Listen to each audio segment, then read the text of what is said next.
aí, pessoal, tudo bem? Quarta temporada do Investimento à Beça já está no ar. Vamos falar bastante sobre economia, investimentos, óbvio, geopolítica. O mundo passa por um momento conturbado e a gente está presente nessa discussão, hein? Aguardo vocês. Abraço! Bom dia, gente. Boa tarde ou boa noite. O programa é gravado. Hoje eu estou com Luzia Hirata, que sabe tudo de ESG e vai conversar comigo, não conosco. Luzia, prazer em revê-la, tudo bem? Como é que você está? Muito bem, prazer aqui. Muito obrigada pelo convite. Eu que agradeço, pelo amor de Deus, adorei que você está aqui. É um prazer falar sobre esse assunto aqui que todo mundo tem discutido tanto, né? Esclarecer um pouco os pontos e bater esse papo. Ah, legal, vai ser ótimo, vai ser ótimo. A Luzia tem uma visão ótima, uma visão de gestor, então ela vai falar bastante sobre essa questão do processo, aqui, de como é que é o processo ESG na gestão. Luzia, me conta um pouquinho, quem é a Luzia Hirata? Bom, vamos lá. Luzia Hirata, né? Eu sou engenheira de formação, eu sou engenheira química. Sou engenheira química, de formação. Tenho atuado na área de sustentabilidade já há bastante tempo, já tenho quase, ou um pouco mais que 20 anos. Também fiz um mestrado. Pioneira, né? Já quando nem se, né, tratava muito desse assunto. Fiz um mestrado em finanças para poder entender um pouco mais como é que o mercado financeiro incorpora aí esses temas de sustentabilidade. Fiz o meu mestrado já tem mais de 10 anos, né? Então, desde muito tempo eu acredito que esses mundos se conversam. E acho que um pouco do meu papel é esse, de fazer essa integração entre o universo de investimentos e sustentabilidade, né? Aproveitar minha experiência nessas duas áreas e trazer um discurso muito mais pragmático, real, né? Sair um pouquinho do campo das ideias, da utopia, né? Ou daquele mercado mais raiz e tentar encontrar um meio termo entre as duas coisas. E aí, a gente estava conversando um pouquinho antes aqui, e a gente percebe, né, pelo jeito, um ceticismo de lado a lado, né? O Sem dúvida. pessoal que acha que né, esse pessoal do mercado financeiro e o pessoal do mercado, esse pessoal que abraça a árvore, né? É mais ou menos isso, né? Assim, são dois mundos muito distintos, né, que não se conversavam até então, né? Então, o pessoal da área de sustentabilidade sempre muito focado no desenvolvimento dos temas ambientais e sociais, sempre olhando para essas questões, estudando muito, né, e evoluindo nessas práticas.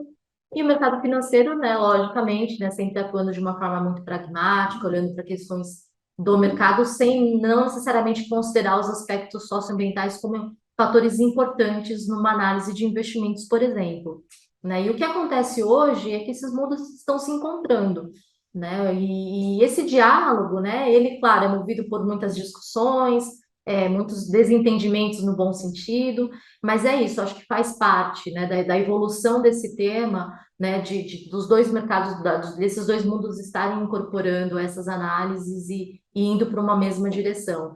Sem, né, utopia, sem um discurso bonito, bacana, mas olhando pragmaticamente para como essas questões podem ser incorporadas no mercado financeiro. E me diga uma coisa, o que é incorporar essas questões? Na prática. O que é na prática incorporar? Porque eu sou um cara velho, né? Então, eu sou daquele faz análise da ação, não sei o quê, vê o board da ação, papapá. Quando é renda fixa, você olha a curva de juros, olha juros lá fora, vê como é que está. E aí, como é que é isso? Aí eu vou dizer, de repente, mas peraí, esse cara produz, esse cara que emitiu um título, uma debênture. E aí, por que eu faria uma análise ESG? Como é que isso acontece na prática numa gestão? Bom, vamos lá, vamos começar por essa pergunta que você me fez, né? Por que eu faria uma análise ESG, tá? A gente, né, no começo, a gente sempre olha muito para essas questões socioambientais e de governança como um fator de risco. Então, assim, existe um risco de uma empresa sofrer um acidente ambiental muito severo, né, que vai impactar na continuidade da sua operação. Mariana, esse é um exemplo? Sim. Por exemplo, o Tá. acidente da BP, Tá. né, que houve um vazamento bastante significativo. Então, a gente tem grandes exemplos aí de questões socioambientais que realmente apresentam um risco. Então, por que eu vou olhar um ativo, uma empresa? Para saber se ela tem esse risco potencial, né, de algum acidente ou de algum evento crítico do ponto de vista socioambiental ou de governança corporativa, né? Então, a gente sempre tratou muito sobre esse olhar, né? Hoje em dia, a gente percebeu que existem oportunidades de negócios também quando a gente trata e olha para Não é esses só temas. risco. Não é só risco. Mas não pode perder, né? Tem essas coisas que podem. Exatamente.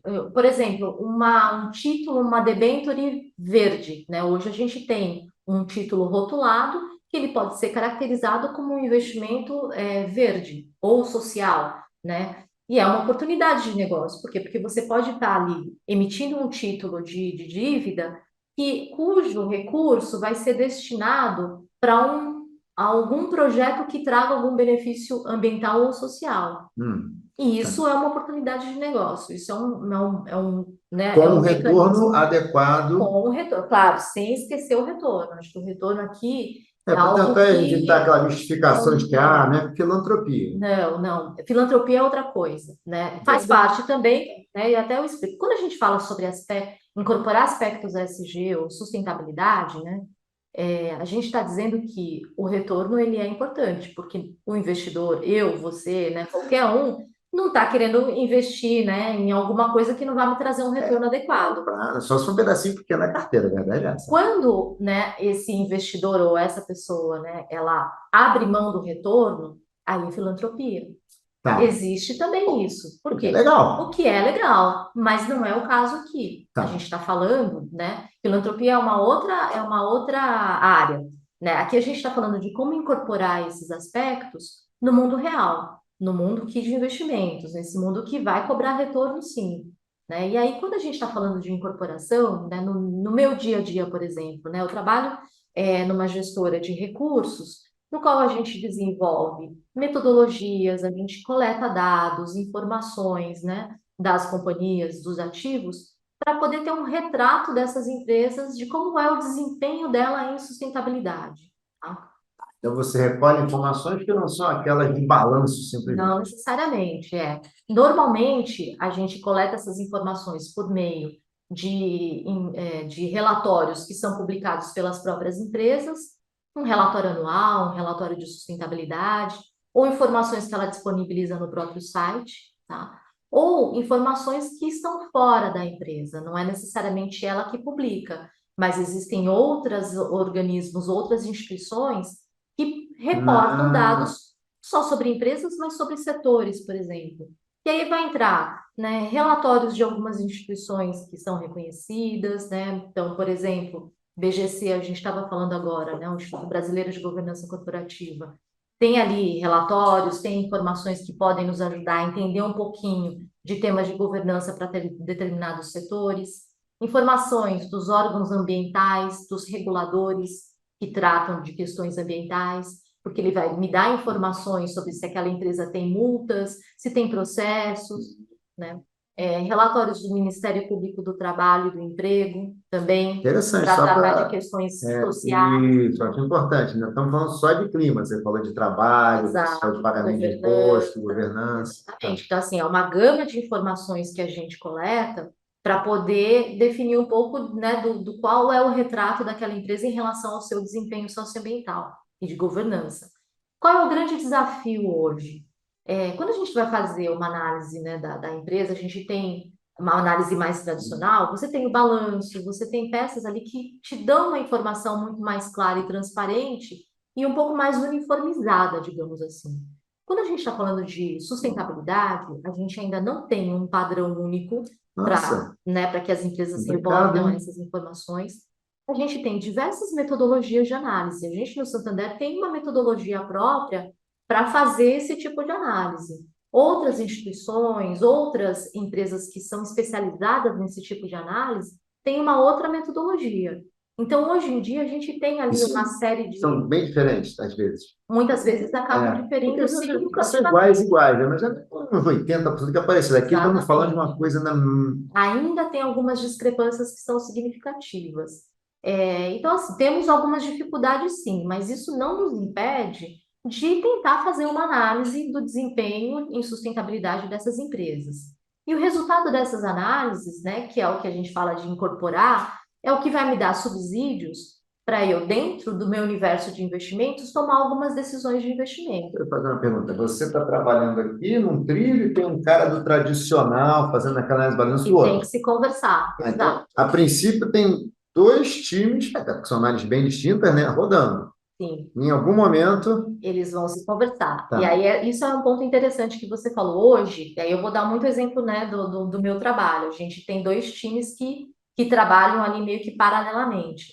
Mas qual que é a nossa ideia? É que no futuro esses times se conversem, né? Que um analista de equities, né, de ações tradicional, ele saiba quais são os aspectos ambientais, sociais e de governança que podem ser incorporados nessa análise. Hoje a gente tem duas análises distintas que vão se conversar lá no final. Mas se isso acontecer desde o início, né, se eu tiver analistas preparados, né, para olhar não somente um balanço, mas também um relatório de sustentabilidade, esse é o melhor dos mundos, porque eu vou conseguir Interessante. integrar de fato, né, todas, eu vou conseguir incorporar na raiz, Na digamos verdade, assim. talvez você tenha dois analistas que trabalhem juntos, que é muito tema também, né? Exatamente. Hoje a Muito gente tem um tema. pouco desse cenário, né? Então, tem eu que trabalho, né, como um suporte ao time de análise. A gente tem um time global que faz essas análises, né, dos ativos no mundo todo. A gente conta com essas informações, né, para sentar aqui e ver como é que isso se aplica nos ativos aqui no Brasil, localmente, né? Mas é isso. Chega lá no final, a gente junta essas informações da melhor forma possível para tomar uma decisão de investimentos para dizer, bom, será que a empresa A, embora ela tenha um resultado muito bom, mas ela pode ter um risco muito significativo do ponto de vista climático, por exemplo, né? E Interessante essa isso. decisão a gente toma em conjunto. É isso que eu ia te perguntar. Aí eu pego para capar, né? Vai para o comitê. Vai para um Pô, comitê, mas uma empresa com esse retorno, você está me dizendo, tá, Luzia, que tem um. tá. Mas veja bem, eu conheço essa empresa há décadas, nunca aconteceu nada. E aí que está o nosso grande desafio. E é por isso que eu acho que os analistas tradicionais, tanto para riscos quanto para ações, né, para crédito privado, enfim, são analistas que têm uma experiência, né, que a gente não pode ignorar, né, quando a gente está falando de sustentabilidade. Dizer, ah, esse analista só sabe de número. Não, esse analista conhece a empresa, ele sabe o histórico da empresa, ele sabe qual é o Boa, management boa. da empresa, ele sabe quais são as pessoas que estão num conselho de administração, ele sabe o perfil. E essas são informações muito importantes quando a gente vai integrar esses dados. Porque do ponto de vista de sustentabilidade, né, o direcionamento, a estratégia que a empresa está tomando, ela é uma informação muito importante também. Sim, sim. E esses analistas conhecem profundamente. Por isso que é muito legal ter essa discussão em conjunto para tomar uma decisão que, como a gente estava comentando, ela não precisa ser radical. Eu não preciso dizer, olha, não invisto em empresa A de jeito nenhum, porque essa empresa, nossa, ela teve acidentes, ela tem problemas sérios sociais, enfim. Se ela é extremamente crítica, é possível que a gente tome uma decisão de não investir. Tá. Mas, se ela tem ali um ponto ou outro, o importante é que a gente identifique essas características e esses riscos. Por isso que eu sempre digo, quando a gente vai falar sobre a incorporação de aspectos ESG, ou quando a gente tem fundos que são dedicados a isso, não é porque incorporou esse aspecto é que eu vou ter um melhor retorno, né? Nem É, sempre isso acontece. até as melhores análises tradicionais nem sempre Nem sempre acontecem. acerta É, também. é, Pois é, mas é uma informação adicional que é importante a gente incorporar para que a tomada de decisão de investimento seja mais completa, tenha muito mais subsídios para sim. saber para qual direcionamento eu vou alocar aquele determinado recurso. E numa carteira, Luzia, você pode ter uma carteira mista, assim, investimentos, onde a orientação é uma orientação, parte não, mas que o ESG foi relevante para a decisão, e uma parte da carteira aqui, não, tipo assim, 20% da carteira eu invisto em ativos ESG, 80% não. Isso acontece ou não é Pode comum? É acontecer. puro sangue, não é puro sangue? Pode acontecer sim, mas hoje o que a gente tem observado, e até a Ambima tem trabalhado muito nisso, né, na autorregulação do que é um investimento ESG, o que é um investimento sustentável ou não, é justamente para a gente poder, né, para o investidor saber quais são as características daquele fundo. Se o gestor ele opta por essa estratégia, bom, eu vou investir 80% dos ativos que têm essa seleção, mas eu tenho 20% ali que podem não ter necessariamente essa abordagem, é importante que o investidor ali final, ele saiba Isso tenha é essa uma informação, transparência sempre, a né? transparência sempre, né? O que acontece hoje, né, é que não tem muito essa regra. Ah, pelo menos 67%, 80% tem que estar, né? Não é para investimentos sustentáveis, normalmente a gente não aplica essa regra, É mas 100% ou não é 100%? é 100% de análise, né, de incorporação, né? E os critérios para tomada de decisão também tem que ficar muito claros. E Então, tem que assim, levar em conta. tem que levar em conta, tá? Tá. Ou se houver alguma exceção, né, que isso esteja claro também, né? Então, assim, eu acho que as estratégias de investimentos para fundos sustentáveis é muito importante estar claro para o consumidor final, para que ele saiba o que está sendo considerado ou não.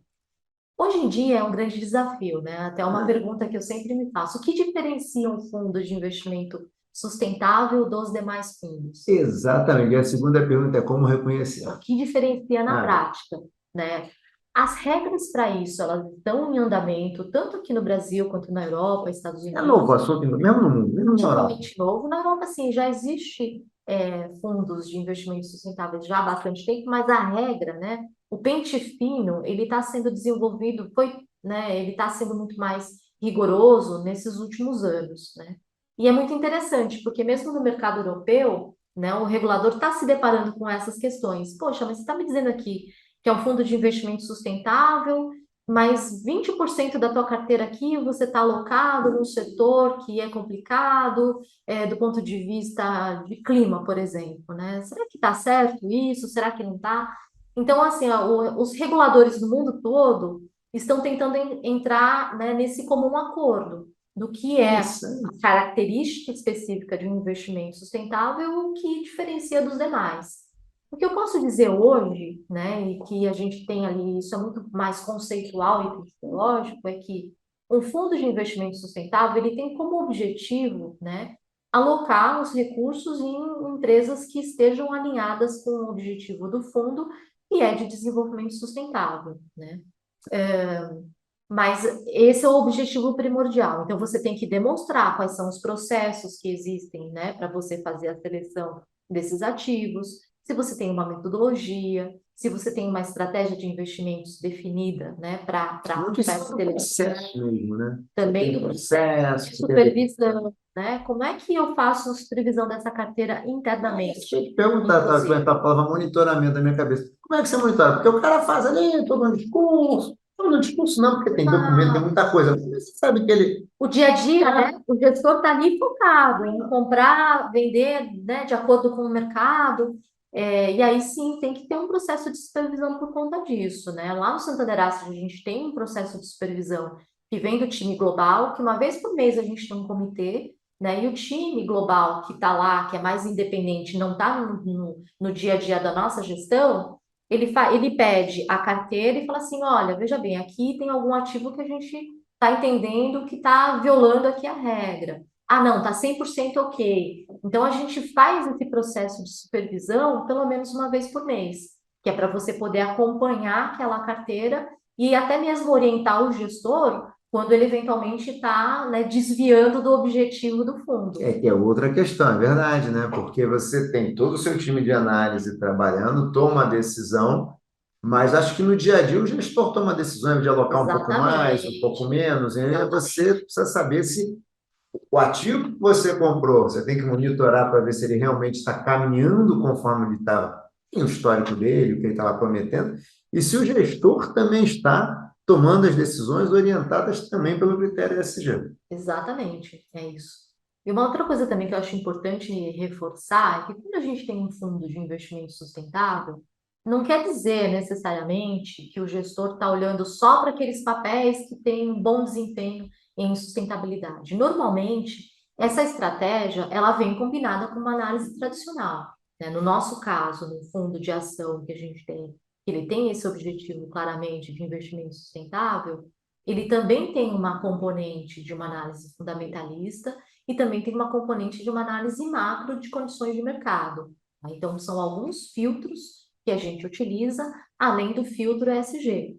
Então, quando o gestor define aquela carteira, ele já tem um universo de investimentos muito mais restrito, por conta de mercado, por conta, né, da avaliação tradicional. Então, assim, é uma componente de várias análises, né? que vai me definir aquela carteira, não é somente a componente ESG. Sim, não, mas eu acho legal deixar claro também para quem está nos vendo, ouvindo, não é que o SG entra como aquele sujeito, não, mas vamos ajudar esse cara aqui, são empresas boas, que você olha pelo relatório ESG e diz, essa empresa vai gerar, tem maiores chances de gerar retornos robustos, porque ela está com boas práticas, o risco está... Não é Exatamente. aquele negócio, coloca um ESG aí, não é isso, Coloca só porque é não ESG. é isso não. Até porque, né, todo gestor tem um dever fiduciário com seus investidores, né, que é buscar o retorno, né, e olhar as melhores condições para aquela tomada de decisão de investimento. Então, assim, o retorno, ele sempre está no radar. Ele não vai, a gente não está abrindo mão de retorno. Isso que eu acho que É é claro isso, né? deixar. Existem outras categorias de fundos, existe filantropia, em que o investidor ele tem até uma intenção de abrir mão de retorno, né, se ele tiver um benefício social ambiental. Mas o investidor ele tem que estar ciente disso. Ele toma aquela decisão de investir naquele determinado fundo, sabendo que a estratégia do fundo é essa. Quando a gente está falando de fundos mais tradicionais ou do nosso mercado mais mainstream, digamos assim, né? É óbvio que o investidor não está dizendo assim, ah, não, tudo bem, eu abro mão do retorno, né? Não, eu não quero ganhar dinheiro agora, eu quero só investir em empresas que são muito boas do ponto de vista ESG. Não é necessariamente isso. Por isso que a gente sempre se depara com essa pergunta, ah, mas o ESG traz retorno, gera alfa, né? Boa, e aí? Não é essa pergunta que a gente tem que trazer, né? Porque o objetivo do gestor sempre vai ser gerar alfa dentro das melhores condições de desempenho e sustentabilidade daquelas empresas que ele está investindo. E a gente não pode esquecer que o alfa já pondera o risco, né? Já pondera o risco de uma certa forma. Então, se você tiver uma empresa boa, correndo menos risco socioambiental, você já tem um retorno mais ajustado ao Exatamente, né? risco. Ou às vezes até um retorno pensando no longo prazo também, Sim, né? Você está olhando, porque muitos fundos de pensão, né, grandes, acabam incorporando muitos temas ESG. Que é isso, ele está disposto, né, a ter o retorno ali, mas ele também está pensando no longo prazo. Ele precisa ter empresas robustas, que não vão quebrar daqui a 50 anos exatamente. por uma questão de mudanças climáticas, né, mas que ele sabe que daqui a 100 anos ela vai estar lá dando aquele retorno esperado. Então, muitos gestores de fundos de pensão, né, ou os fundos de pensão mesmo, que são os detentores dos ativos, eles acabam olhando também muito para essas questões, porque pode apresentar um risco em relação ao desempenho no longo prazo. Nesse ponto, a gente teve a famosa carta do Larry Fink, lá da Sim, BlackRock, sim. tal. A gente vê na Europa movimentos, antes nos fundos de pensão e tal. Tá, Europa, Estados Unidos, em relação ao tema ESG. Assim, então, o que está acontecendo lá? Pois é, historicamente a Europa, né, os países europeus sempre tiveram muito maior engajamento em relação ao tema, né, uma preocupação maior, né, processos de análise muito mais bem definidos, estão aqui nesse mercado já há bastante tempo. Não que o mercado americano não esteja olhando para isso também, mas o mercado americano eu acho que ele tem um olhar muito mais pragmático dos negócios, né? Tá, Eu vou olhar aquilo porque ele é um risco, porque hoje, por exemplo, a SEC ela está desenvolvendo ali critérios também de análise de fundos que tem essas características, muito baseado assim, olha, você está colocando o nome aqui SG no teu fundo. Se você vai colocar no nome aqui do fundo, eu quero saber o que você está fazendo, né? tá, justifica aí, por que que você... Justifica, né? Então, é um mercado que tem esse olhar muito mais pragmático. E eu acho que os Estados Unidos também, né? E aí eu vou citar um exemplo que é bem interessante, né? Que a gente, né, teve essa onda do ESG por conta das cartas do Larry Fink, que eu acho que foram muito emblemáticas nesse mercado. E aí gerou, né, esse debate, essa comoção toda. E hoje a gente está tendo um ativismo contra o ativismo. Hã? É, eu vou citar dois exemplos. Os estados americanos da Flórida e do Texas, né, por conta, né, da gestão dos fundos de pensão dos funcionários públicos, eles falaram claramente para algumas gestoras, inclusive a BlackRock, dizendo Ah, assim, olha, não queremos que você coloque aqui um filtro de restrição ao setor de petróleo e gás, pode ser, né? interesse próprio, né? Exatamente. Mas é uma É, condição que ele está mas é o ativismo colocando. contra o ativismo, tá certo. Tá certo ou tá errado, assim, e é isso que a gente estava conversando um pouco, né? Nesse mundo, não existe o certo ou errado ali né, forças que são antagônicas, né? Não é binário, né? Existem os interesses por trás, né? Então, assim, esses estados, obviamente, eles têm um interesse porque dependem desse setor, né? E assim, olha, peraí, para fazer a gestão dos meus fundos de pensão, eu não quero esse tipo de restrição, né? Porque a BlackRock sempre foi muito enfática em relação a isso, Tá. né? E não só a BlackRock, mas todos os outros gestores, né? Eles estão dando essa recomendação, né? Por conta desse ponto de vista, eles estão defendendo os interesses deles. Só que eles se esquecem que existe um risco climático muito significativo no setor. E é por isso que os gestores estão olhando para essas carteiras com um pouquinho mais de cuidado, né? Porque o risco não é daqui a 20 ou 30 anos somente, né? É também, mas no longo prazo, a gente sabe que esse setor vai ser muito mais restritivo, a gente não vai ter uma necessidade, ou não vai poder, né, ter um consumo de combustíveis fósseis nos níveis que a gente tem hoje, né? A gente tem relatórios científicos, tem dados que nos comprovam, né, que a questão climática ela é muito grave, né? Então, Mas assim, tem só gente que para... até não acredita, né? Tem gente que não acredita. Por isso que eu falo, esse é um mundo que a gente tem que incorporar, a gente tem que considerar todas as opiniões, concordando, estando de acordo ou não com os nossos, né, as nossas teorias, né, os nossos pensamentos. Mas eu acho que é isso. A gente tem hoje um mercado que ele é muito pulverizado ali, né, opiniões das mais diversas, né? Existem investidores que estão extremamente céticos, que dizem, inclusive, incorporar as questões do ESG é contra o dever fiduciário, porque você está gastando dinheiro aqui num tipo de análise que não é necessária, que não vai fazer diferença nenhuma. Então, assim, eu sou totalmente contra. Existe uma frente, É mesmo? Não né? sabia desse nome, não sabia disso, não. Existe é o tal do ativismo contra Contra o o ativismo. ativismo. Mas, aí o cara conseguiu urdir um argumento interessante, Tem assim, né? muita gente que concorda com É, isso. conseguiu urdir, mas olha só, se você me provar que esse negócio vai, você está... Está gastando mais dinheiro para fazer uma análise ali que no fundo, no final do dia não vai fazer muita diferença, né? É o ponto que ele tem. Ele usa alguns dados, alguns números, né? Não é o ponto de vista que eu concordo particularmente, mas assim, só para te explicar que existe ali um mercado, né? Que, né, tá mais comprado nessa ideia e tem um mercado que está totalmente contra, né? E tudo bem também, Não, né? tudo bem, Faz parte, é um né? processo, né? Ninguém, assim, é aquela velha história, eu acho que eu falei, né, que eu fiz um episódio com a Sônia Consiglio outro dia, vamos, ninguém acorda de manhã falando, hoje eu virei SG, né? Exatamente. Não, não é assim. Hoje eu virei SG. Hoje eu quero ser SG, É, né? não é assim, né? E os tradicionalistas, né, e tal. E tem toda essa galera do, realmente, você me prova aqui, na ponta do lápis, isso aqui está dando uma relação de risco com retorno melhor. E como tudo que é novo, você falou, não tem dados ainda, talvez, suficientes para você provar Na ponta. na ponta E ali assim, ainda, né? assim, honestamente, eu Mas acho que a sem gente contar tem que pesquisa acadêmica também contra tudo qualquer bem. resultado. Quer dizer, você bota lá, mexe no metodologia, aumenta o risco. Gente, se você for fazer uma pesquisa de todas as, né,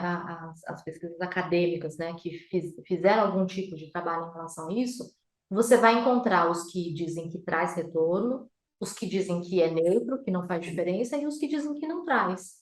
Aí cada um pega o estudo que quer, né? Porque você pode pegar recortes diferentes, né? O que a gente discute aqui, né, o que eu defendo muito, não é dizer, ah, eu estou certa, você está errada. Não, traz retorno sim, né? Não, não é isso, porque a gente tem essa experiência, nem sempre ele traz o retorno esperado. Depende do movimento da bolsa, depende, né, de como, né, funciona o Tradicional mercado, também. no tradicional Tradicional também. também. Né? O que a gente defende aqui é que assim, a incorporação desses aspectos ele é muito importante, sim, porque ele traz informações relevantes na tomada de decisão, né? E transparência é um ponto muito, acho que é o crucial, né? Eu tenho que mostrar claramente para o meu cliente, para o investidor, o que eu estou considerando aqui, que ele que lá na ponta vai tomar essa decisão. Ah, concordo com a estratégia desse fundo, quero comprar esse determinado ativo, porque eu tenho informação o suficiente para tomar essa decisão, né?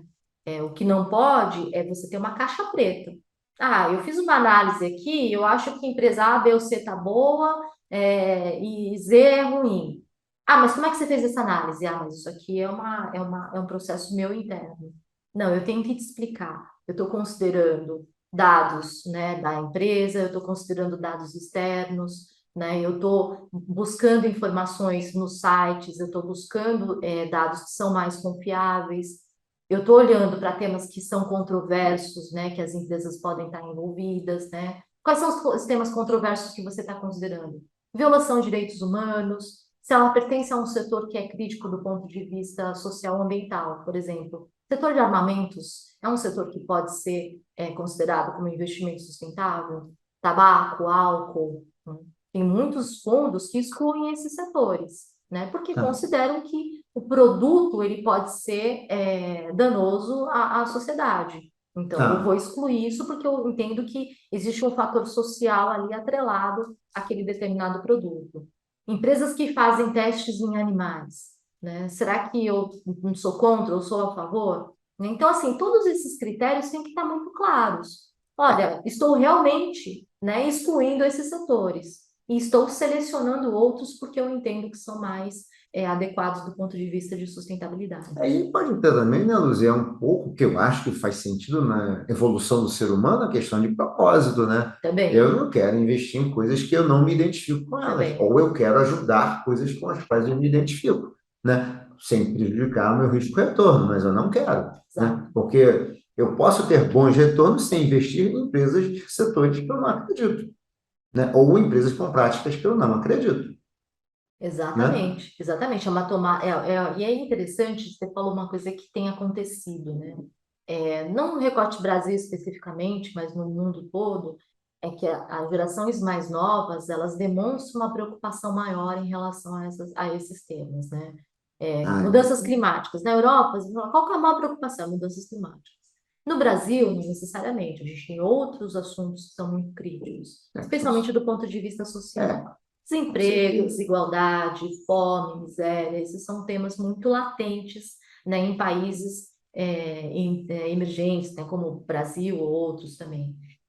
Mas o que a gente percebe é que, no geral, né, as pessoas mais novas, até a decisão de consumo, ou aonde eu vou trabalhar, ela Sim, se sim, preocupa muito percebo. mais com essa questão do propósito, né? Então, eu acho que isso também é uma tendência que pode mudar ali ao longo dos anos, né? Inclusive em relação à tomada de decisão de investimentos. Eu não Não, quero colocar o meu dinheiro nesse setor aqui porque eu não fumo, eu não bebo, enfim, não sei, né? Mas eu não quero colocar nesses não, setores. É uma decisão, né? Quando a gente está falando de fundos de investimento sustentável, somente excluir esses setores não quer dizer que você está, né, com esse é, objetivo, pode tá? pegar uma empresa que está no setor bacana, mas ela Exatamente, dá para trabalho né? escravo, por exemplo.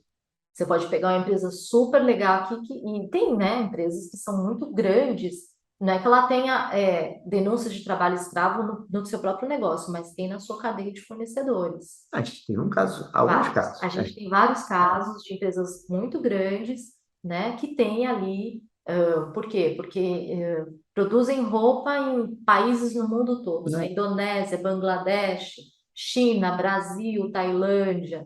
E aí, quando você tem uma cadeia de fornecedores muito grande, você tem riscos ali localizados em determinadas Ou seja, regiões. você acaba também precisando ter um custo para fazer esse monitoramento, né? Ou seja, Exatamente. você que é a empresa que se diz ESG, ou que se declara ESG, melhor dizendo, você também tem que ter um custo que, em teoria, também será retornado para você. Você vai reduzir o Exato. seu risco e tal, e vai estar alinhado com o que você falou, né? Que acho que é coisa. Porque tem muitos desses temas que eles afetam diretamente a reputação das empresas, né? E assim, quando você tem um evento muito crítico de denúncia de trabalho escravo, né? Além do risco de multas, boicotes e tudo mais, você tem ali um dano à imagem da empresa que é bastante significativo, Né? A né? reputação, né? A Risco reputação. reputacional. Então, assim, as empresas têm olhado um pouco mais para isso e têm que olhar realmente a sua cadeia de fornecedores. Deixa eu fazer uma pergunta. Está aqui na minha cabeça aqui, é o seguinte. A gente falou da força dos investidores institucionais, falou do ativismo contra ativismo e tal. Reguladores e autorreguladores, como eles estão influenciando, Uhum. adiantando ou atrasando essa agenda? Tá? Pois é, interessante, essa pergunta é interessante, porque alguns anos atrás a gente não tinha muito essa percepção que o regulador ou o autorregulador estivesse atuando de uma forma mais incisiva em relação a esses critérios. Mas nos últimos anos isso mudou, né? Justamente por conta disso, né? Estou aqui exemplificando no mundo de investimentos. Começou a se criar uma corrida para fazer fundos ESG E aí chegou um momento que a gente tinha Meio uma série de motivo. fundos. O que é isso, afinal de contas, né? Então, assim, puxa, a Ambima, né? Olha, peraí, a gente tem que começar a definir alguns critérios, né? A própria CVM também está olhando bastante para isso, né? Então, tá procurando, tentando definir aí algumas regras um pouco mais claras. O Banco Central teve uma atuação extremamente pontual e importante na definição de riscos socioambientais e climáticos. Ele soltou uma série de resoluções, né, que obrigam as instituições, né, financeiras a reportar quais são os riscos ambientais, sociais e climáticos, né, com uma série de informações que são bastante detalhadas.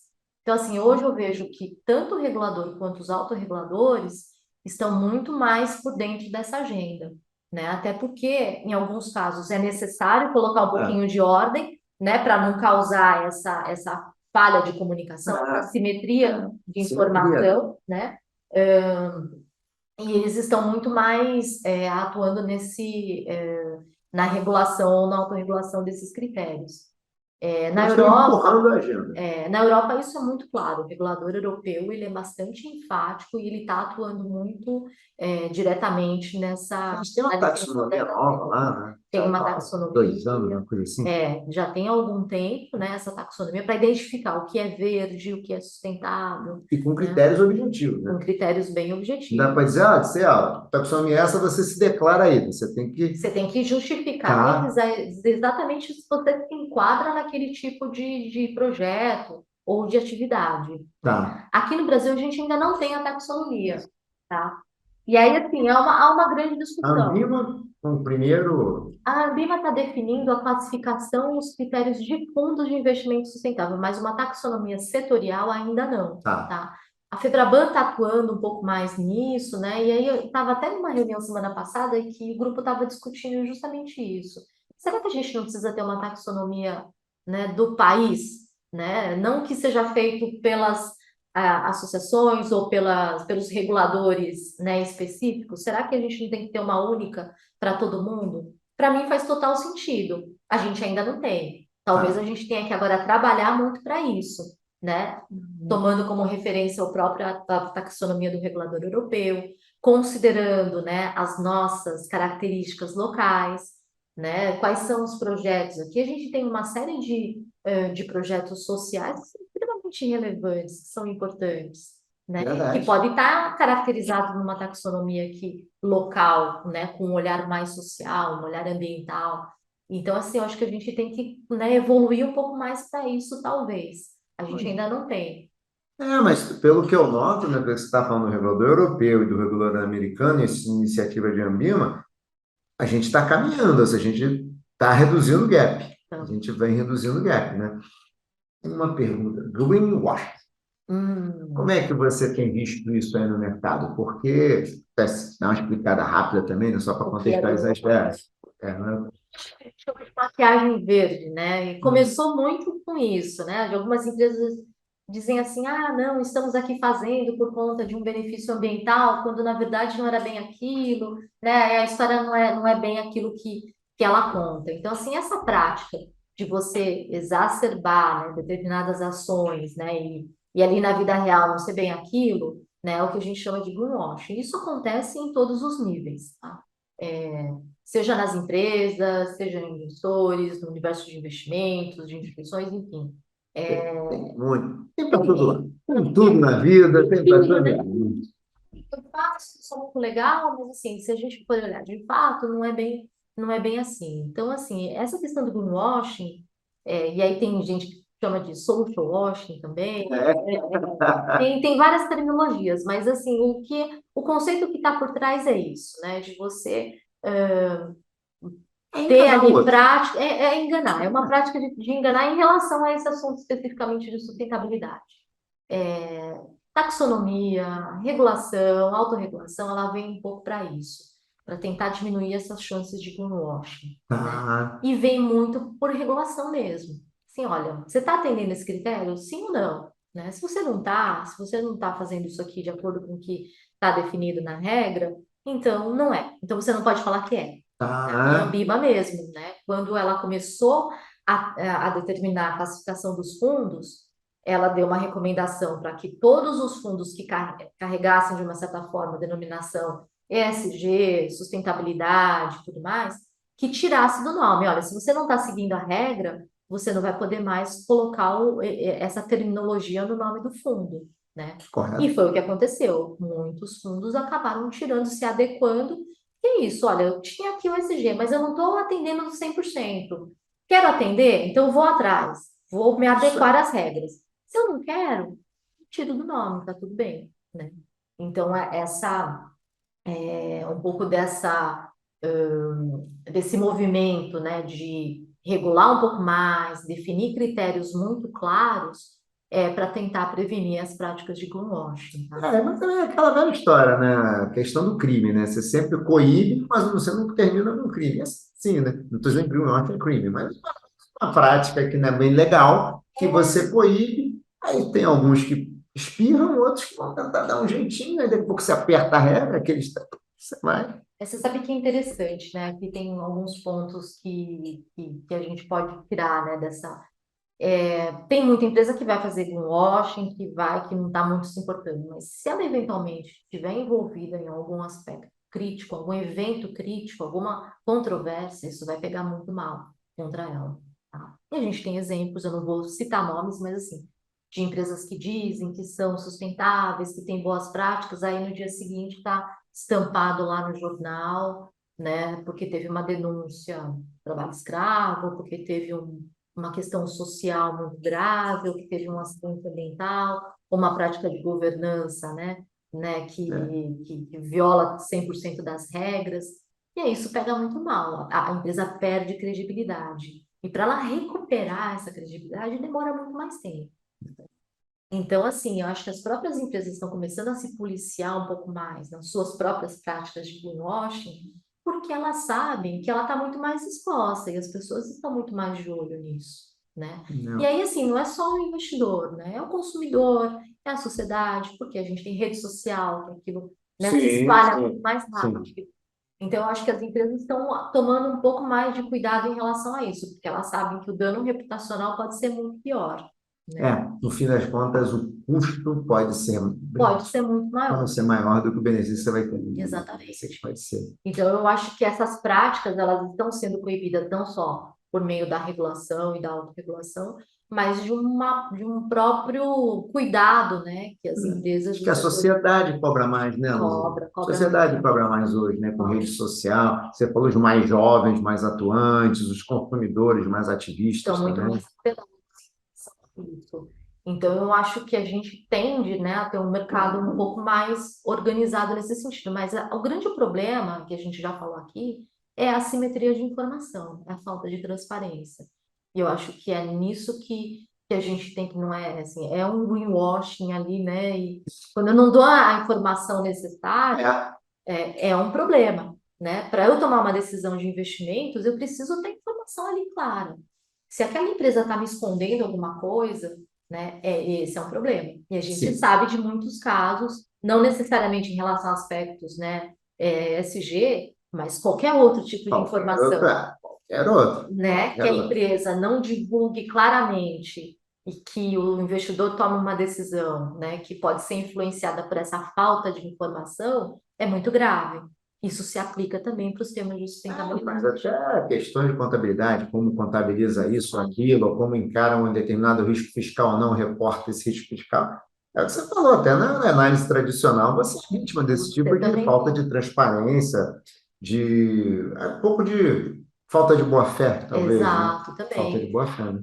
De sustentabilidade, eu diria que não necessariamente é boa-fé. Em alguns casos, a empresa realmente não tem noção do que Bom está. ponto. Isso é interessante também, porque às vezes a gente acaba sendo muito crítico, tal, mas por isso que é legal ouvir as empresas, né?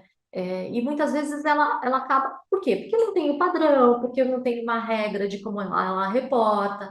Então, ela pode estar cometendo algum tipo, né, de exagero naquelas informações, mas não porque ela tenha a intenção de fazer aquilo, tá?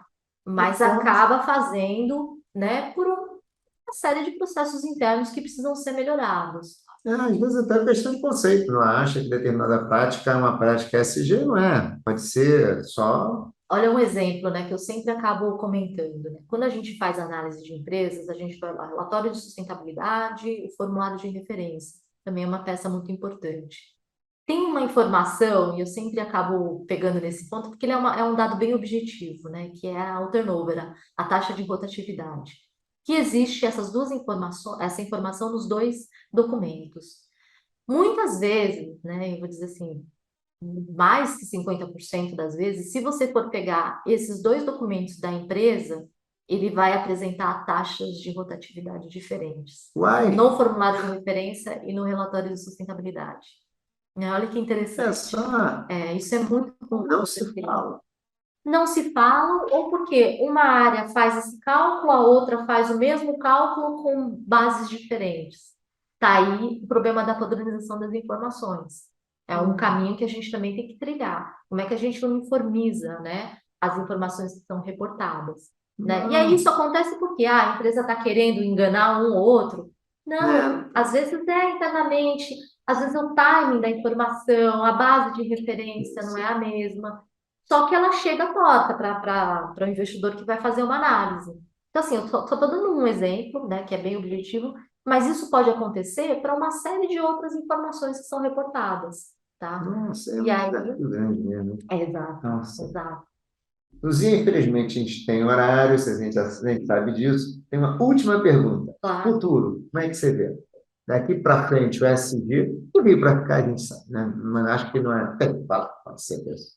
Acho que você concorda, né? Mas assim, o que você vê de desafios agora aí numa agenda SG para a coisa andar? Eu acho que a gente tem inúmeros desafios, justamente porque eu acho que essa agenda não vai morrer ali, né? Não vai deixar de existir, porque de fato isso já está sendo incorporado pelos diversos motivos que a gente até conversou aqui. Os grandes desafios é realmente você conseguir padronizar, né, essas informações, né? Então, assim, sustentabilidade pode ser tudo. A gente deu aqui É, vários exemplos, né? É um pacote enorme de informações. Como é que a gente, né, organiza tudo isso? Como é que as empresas se reportam? Como é que eu faço esse tipo de análise?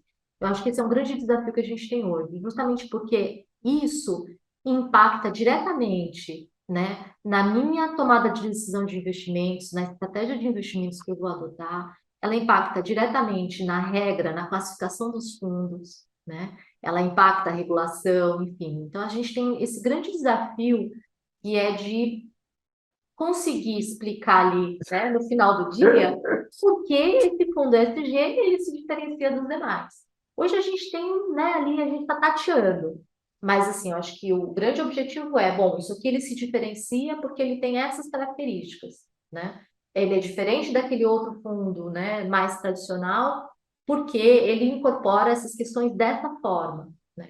Então, eu acho que interessante. futuramente Padronização, então, é o que você acha que é um dos primeiros desafios a ser enfrentados. sim, porque com isso a gente consegue dar mais credibilidade para esses fundos, dar credibilidade para as empresas, né? E a credibilidade aqui é fundamental para Total. que você tenha ali um público que, puxa, que bacana, eu quero investir nesse fundo porque eu acredito nos princípios, acredito nos critérios, eu sei exatamente o que está acontecendo, né? Então acho que esse é um futuro aí para o universo de investimentos que eu espero que aconteça o mais rápido possível. Ah, que legal, que legal. Infelizmente, temos Que que pena. terminar, Luzia. Você quer deixar alguma mensagem final? Quer falar alguma coisa? Olha, eu queria dizer assim que eu atuo nessa área já há muito tempo, eu gosto muito do tema, né? Eu acho que assim Ah, dá para ver nos olhos. é o que envolve, né? E eu acredito muito que a gente precisa ter um olhar pragmático, claro, afinal de contas eu trabalho nessa área, né? Pragmatismo que aqui não falta, mas a gente também tem que ter um olhar ali para o que a gente vive hoje, né? Então, assim, a gente está num mundo em que a gente tem um grau de desigualdade muito grande, a gente tem conflitos aí, né, na Claro, Europa, né, hoje em dia, em então, né? todos os Não? lugares, né? Então, assim, eu acho que saindo um pouco desse universo mais pragmático, eu acho que hoje a gente vive num mundo em que a gente tem muito mais desafios. E esses desafios fazem parte do nosso dia a dia, seja na vida pessoal, seja no nosso trabalho. E entender um pouco disso é muito importante. E entender que quando a gente fala sobre ESG, não é o preto ou branco ou certo ou errado. Tem nuances ali no meio, né? e a gente precisa aprender a lidar com essas nuances, a gente precisa aprender a lidar, né, com o contexto, né, que muda a cada minuto, pandemia, guerra, são fatores que afetam diretamente esse nosso tipo de análise. Então, eu acho que a gente tem que estar cada vez assim, se informando muito mais, estudando, né, e deixar de lado ali as brigas, né, dizer, olha, eu sou SG, eu sou melhor do que vocês. Esse mundo onde só tem certo e errado, Não existe. Eu acho que a gente tem que realmente partir para um diálogo, para uma discussão franca, né, adulta, né, sem ter, né, essas brigas aí de ego até, que é o que muitas vezes acontece. Tá certo, Luzia. Luzia, muito Eu obrigado. que Foi um agradeço. prazer essa conversa. Adorei. Obrigadão. Eu que agradeço. Tá bom? Gente, mais um episódio hoje com Luzia Irata. Episódio maravilhoso, hein? Adorei, Luzia. Muito obrigado a todos. Um grande abraço. Tchau, tchau.